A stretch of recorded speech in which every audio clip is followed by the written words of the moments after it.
We are getting towards the end of 2022, and it's been a fantastic reading year for me so far. I've seen a lot of other YouTubers doing the end of the year book tag, and I wanted to do it too. I think this might be the first official book tag that I've done on the channel. I could be wrong. Before we get started, please like this video and subscribe to my channel. Only about 10% of my viewers are subscribed to me, so if you click that red button, it would mean the world to me. Question 1 is, are there any books you started this year that you need to finish?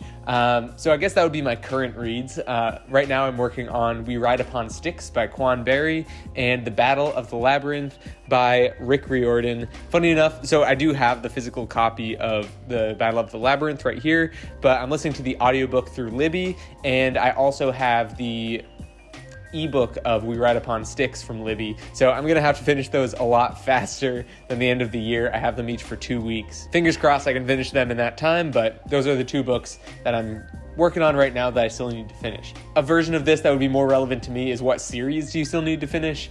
I'm really hoping to finish Lord of the Rings, the First Law trilogy, and the Percy Jackson series before the end of the year. This one in particular, Last Argument of Kings from First Law, is quite thick. I think this might be the longest of the trilogy. And then we've also got Return of the King right here to wrap up the Lord of the Rings. And then up on the shelf, we've got The Last Olympian for Percy Jackson. So hopefully I'll be able to finish all of those. I am trying to reach my reading goal, and these are quite long books. So if it doesn't happen to work out, I won't be too broken up about it, but I still need to finish those. Question 2. Do you have an autumnal book to transition into the end of the year? Yeah, so I actually have a few. As I mentioned before, I'm reading We Ride Upon Styx, which is a witchy sort of fall book to kind of get me in the Halloween spirit. And it's working. I like it. It's about a field hockey team who kind of gets involved with some dark magic that they don't really understand. And it takes place in Massachusetts, which, if you didn't know, the Salem witch trials were in Salem, Massachusetts. And there's a long history of spooky, scary things in that area. So very cool. I'm enjoying it so far, and I'm excited to see where it goes. In addition to that, I'd really like to read Pet Sematary. It is a bit of a long one, so keeping my reading goal in mind, I might not get to it until maybe later this winter, but it is... I think this year's fall vibe for me is spooky things, so I very well might be picking this up during the fall. Stephen King I also have not tried yet, and I've heard great things about Pet Sematary, so thought I'd give it a shot. Is there a new release you're still waiting for? All of the books that I'm anticipating coming out are actually coming out in like the beginning of 2023, so I don't really have any left this year that I'm looking forward to. This video is brought to you by me. If you didn't know, I have a Patreon that is available to subscribe to, and for just $1 a month, you can get early access to all my videos and access to a book club that we're gonna start once we reach 15 patrons. If that sounds like something that interests you and you would like that early access to the videos, please consider subscribing to Patreon. Is there a book you think could still shock you and become your favorite book of the year?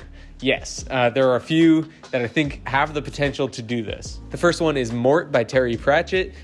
This is one that I think I'm very likely to get to soon, and from what I've heard about it, it seems right up my alley. I've heard that this is something that has been adopted by people as their like headcanon of what the real death is actually like. Hearing how impactful that is, I have high hopes for this one. I'm trying not to overhype it to myself, but yeah, I think that this is definitely a contender to potentially be a favorite. But we'll see. I've read some really freaking good books this year, so I would be surprised if it outdid all of them, but I think it totally could. My other answer for this question is any of these Ursula K. Le Guin books that I got out from the library.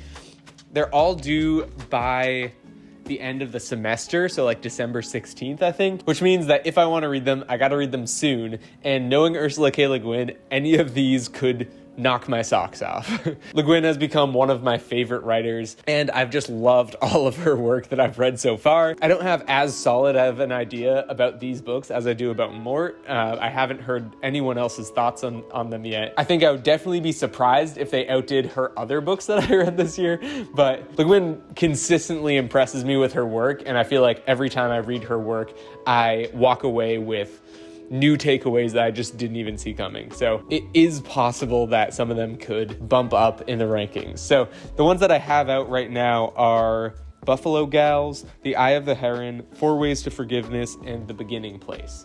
So we'll see. If I read them on time, I will keep you posted about them. And last but not least, have you already started making reading plans for 2023? The short answer is yes. I have some idea of what I'd like to read in 2023. The main one being The Wheel of Time. I've been collecting these mass market paperback editions for the past year or so, and I'm very, very excited to get started with them. So I think that this is going to be my big project for the year, and I'm going to space out each of the Wheel of Time books with just other books that I want to read. I'm not going to rush through it. This might take me a year or two to actually read them all. We will see, but I definitely want to start it, and that's something that I've been looking forward to for a while. I'm also definitely planning on reading Brandon Sanderson's Secret Projects as soon as I can after they come out. That's something that I want to be in the moment on, and sort of reading them alongside everyone else and being able to talk to people online about them. That's something I'm really looking forward to. Those are definitely factored into my reading schedule for sure. Other than that, I only have a vague idea of what I want to read. I have a bunch of books that I have not read that I would love to, and we're just going on mood. I found out this year that I'm just not someone who likes TBRs, and I will be kind of playing that all by ear as we go. So that is the end of the year book tag. At the end of every video, I tell a secret to those who stick around. This is a secret that you only get if you stick around to the end. Today's secret is that I currently have a lump on the back of my ear, and I think it's fine, but I think it's there from me keeping a pencil behind that ear so much, and it's kind of irritated. Maybe TMI, but it's a secret. I haven't told anyone yet. You're the first. I've been trying to fix it by not having a pencil there for the past couple days, so it seems to be working.